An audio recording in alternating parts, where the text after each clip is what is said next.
अम्बेडकर जी कहते थे कि जिंदगी बहुत लंबी होने का मतलब नहीं है, जिंदगी महान होनी चाहिए। और महान जीवन का मतलब ये कि सफल होना तो बहुत छोटी बात है। डॉक्टर अम्बेडकर हमारी संविधान सभा के वो मेंबर थे जो सबसे ज्यादा पढ़े लिखे थे। एक ऐसा व्यक्ति जिसने पीएचडी भी 3 कर रखी हो और चौथी बार में और उनको मिल गई हो। पूरी संविधान सभा में हमें इतना वेल रेड, इतना पढ़ा लिखा व्यक्ति नजर नहीं आता है। कुछ लोग कहते हैं कि संविधान सभा में उनकी भूमिका बहुत छोटी सी थी, नगण्य थी, क्योंकि उन्होंने संविधान लिखा नहीं था, उन्होंने संविधान की प्रारूप समिति की अध्यक्षता की थी। ये बात ठीक है कि वो प्रारूप समिति के अध्यक्ष थे, लेकिन संविधान सभा के एक मेंबर थे टीटी कृष्णमाचारी। उन्होंने एक बड़ी खूबसूरत बात कही कि संविधान सभा की प्रारूप समिति में कुल 7 मेंबर थे, जिनमें से एक ने ज्वाइन ही नहीं किया, एक बीमार पड़ गए, 2 दिल्ली के बाहर थे, एक देश के बाहर चले गए, एक ने इस्तीफा दिया तब दूसरे मेंबर को लेके आए। और कहने को 7 मेंबर थे, लेकिन दरअसल केवल एक व्यक्ति के हाथ में ड्राफ्टिंग की सारी जिम्मेदारी आई और ये कथन टीटी कृष्णमाचार्य ने संविधान सभा के भीतर दिया। और इसलिए हमें इस बात का सम्मान करना चाहिए। लेकिन आप में से अधिकांश बच्चे जिस सामाजिक परिवेश से हैं, मैं संयोग से समाज के उस परिवेश से हूं जिसने सामाजिक विषमताओं को झेला नहीं। मेरा जन्म एक ऐसे परिवार में हुआ जो निम्न जाति का नहीं है, तो मैं सवर्ण समाज से हूं। संयोग की बात है, तुक्के की बात है। किसी का तुक्का कुछ लगता है, किसी का कुछ लगता है, तो मैं तुक्के से उस समाज से हूं जहां जातीय भेदभाव झेलना नहीं पड़ता है। मैं बहुत गरीब भी नहीं रहा, मेरे माता पिता अध्यापक थे तो वेतन भी ठीक ही था उनका। और इसलिए मैं देखता हूं कि हमारे समाज में सामान्यतः एक राय ऐसी बन गई है कि डॉक्टर अम्बेडकर केवल दलित समाज के नेता हैं, उन्होंने केवल उनके लिए कुछ महान काम किए। और मेरा मानना है कि इस गलत फहमी से हमारे समाज को बचना चाहिए।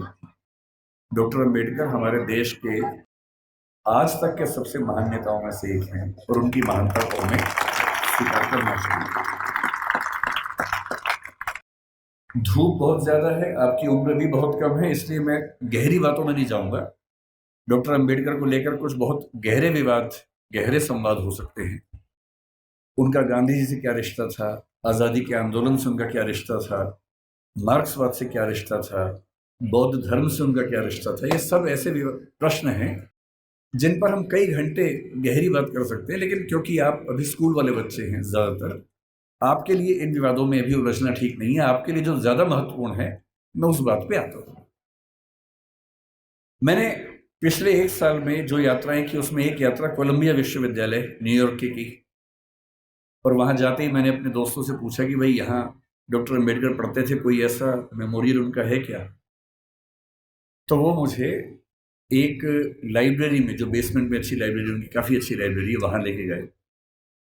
और लाइब्रेरी में एक दरवाज़ा जहाँ अंदर रीडिंग रूम है, उसके बाहर एक बहुत सुंदर प्रतिमा उनकी लगी हुई है और साथ में काफ़ी उनके बारे में लिखा हुआ है।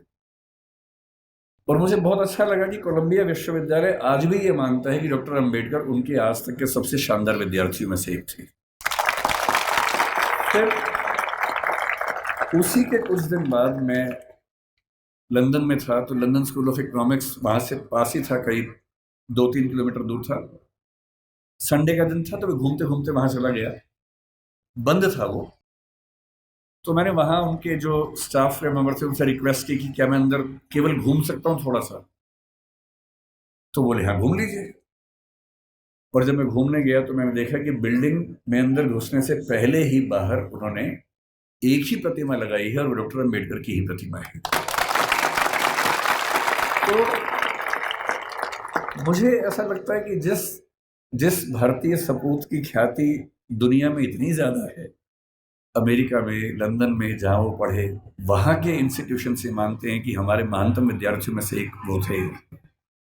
तो ऐसा क्यों है कि हमारे समाज में उनको लेकर ऐसी गलतफहमियां बहुत ज्यादा है। आज मुझे बुलाया गया है ये कह के कि बच्चों को प्रेरणा देनी है, पर दरअसल मेरे लिए तो खुद ये प्रेरणा का समय है कि मैं एक ऐसी जगह हूँ जहाँ डॉक्टर साहब पैदा हुए, उनकी मृत्यु हुई। मैं बहुत संक्षेप में आपको ये बताना चाह रहा हूँ, क्योंकि आप में से बहुत सारे बच्चे जिस समाज में पैदा हुए होंगे, आपकी परिस्थितियां कुछ कुछ वैसी होंगी जैसे अम्बेडकर जी की थी। हालांकि वैसी नहीं होंगी, और क्यों नहीं होंगी? क्योंकि अम्बेडकर जी हो गए आपसे पहले, इसलिए आपकी स्थितियां वैसी नहीं हैं। अगर अगर वो ना होते तो स्थितियां वैसी होती। तो मैं आपको थोड़ा सा बताना चाह रहा हूं कि आप किस भारत की ऐतिहासिक सामाजिक परंपरा में स्थित हैं और आपकी जिम्मेदारी क्या बनती है। मैं ये भी समझाना चाह रहा हूं कि जो जो सदस्य आप में से या समाज के जो सुनेंगे इस वक्तव्य को, जो समाज के उस तबके से नहीं भी हैं, जो समाज के संपन्न वर्ग से हैं, उनको भी समझने की जरूरत है। जो हम थोड़ा सा समझेंगे क्या है वो। हमें किसी व्यक्ति की महानता समझने के लिए पहले ये देखना चाहिए कि उसकी प्रेरणा बिंदु क्या थे। आपको मैं प्रेरित करूं, इससे बेहतर है कि मैं आपको वही बताऊं डॉक्टर अंबेडकर के बारे में जिससे मुझे प्रेरणा मिलती है। शायद आपको भी किसी से प्रेरणा मिल जाए। और मैं ये स्पष्ट कर दूं, मैं किसी विचारधारा, किसी मान्यता, किसी वाद का अंध समर्थक नहीं हूं। मैं ना गांधीवादी हूं, ना मार्क्सवादी हूं, ना अंबेडकरवादी हूं। मैं सभी महान व्यक्तियों को पढ़ता हूं, डूब के पढ़ता हूं। अंबेडकर जी जितना पढ़ते थे उतना नहीं पढ़ पाता हूं, लेकिन तब भी काफी पढ़ता हूं। उनके बारे में तो एक ऐसी बात मैंने सुनी है, आप बार बार ताली मत बजाइए, उससे रिदम टूटेगी। ताली एक ही बार बजा दीजिएगा बाद में, है ना? अभी सुन लीजिए। मैं कल जब इंदौर आ रहा था, फ्लाइट में था, तो मैंने कुछ वीडियोस डाउनलोड किए हुए थे अंबेडकर जी के बारे में, ये सोच के कुछ नया पढ़ने को मिले, कुछ नया सुनने को मिले, तो मुझे भी तो प्रेरणा मिले। तो एक जिक्र मैंने सुना। आप लोग धूप से परेशान तो नहीं हो रहे ज्यादा? वैसे भी धूप मेरी तरफ ज्यादा है, आपकी तरफ तो कम है, तो है ना? तो अगर मैं बोल सकता हूं तो आप सुन भी सकते हैं, ऐसा क्या है। और आप बैठे हैं, मैं खड़ा हूं, तो आपको तो ज्यादा। तो मैंने कल एक बड़ा अच्छा जिक्र सुना।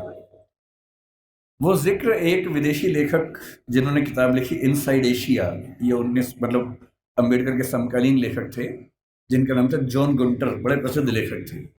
उन्होंने लिखा कि मैं 1938 में एक बार डॉक्टर अंबेडकर के घर गया और मैं दंग रह गया। उनकी लाइब्रेरी में किताबें गिनने लगा, तो उसके बाद पता लगा कि उनके पास उस समय 8,000 किताबें थी। ताली नहीं बजानी है, नहीं, सुनना है, केवल सुनना है। 8,000 किताबें थी। और जिस दिन डॉक्टर अंबेडकर की 1956 में 6 दिसंबर को मृत्यु हुई, मैं जिस चीज से सबसे ज्यादा उनका प्रशंसक हूं, उस दिन उनके पास 35,000 किताबें थी। मैंने अरस्तु के बारे में सुना है, जो ग्रीक फिलॉसफी का सबसे महान चिंतक है, सबसे महान चिंतकों में से एक हुआ। उसने अपने जीवन में 3,000 पुस्तकें लिखी। हालांकि वो अधिकांश पुस्तकें बहुत छोटी हैं, 2 पृष्ठ, 4 पृष्ठ, 5 पृष्ठ की हैं। मैं दंग रह जाता हूँ। मेरे पास डॉक्टर अंबेडकर का पूरा साहित्य है, वो 21 किताबों में आता है।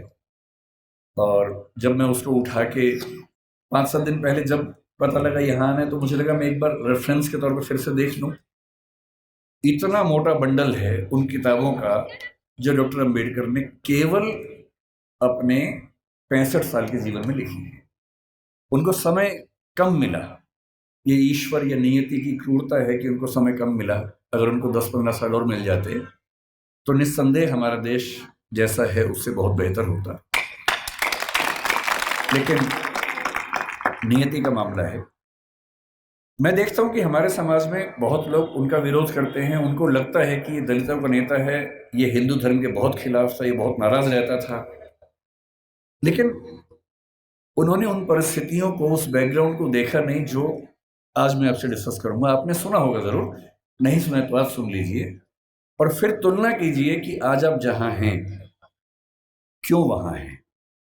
अगर अंबेडकर साहब ना होते या ज्योतिबा फुले ना होते, उसके 500 साल पहले कबीरदास ना होते, उसके 2000 साल पहले बुद्ध ना होते, तो दरअसल हम वहां नहीं होते जहां जब बैठे।